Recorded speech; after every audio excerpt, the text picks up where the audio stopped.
50 ans. Ce vendredi, ça fait 50 ans que la loi Veil, qui a permis de légaliser l'interruption volontaire de grossesse en France, a été adoptée. Un texte historique pour les droits des femmes.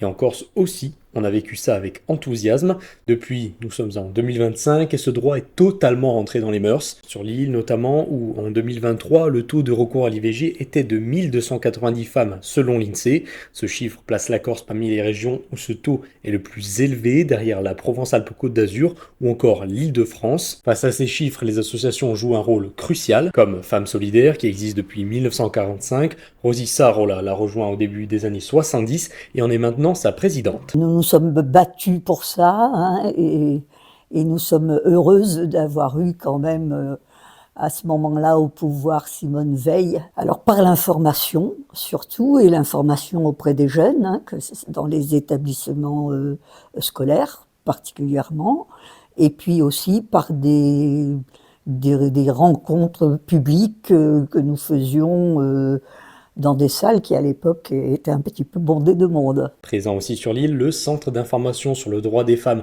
et des familles apporte quotidiennement son aide. Simone Veil l'a bien dit, c'est toujours un drame pour une femme d'avorter.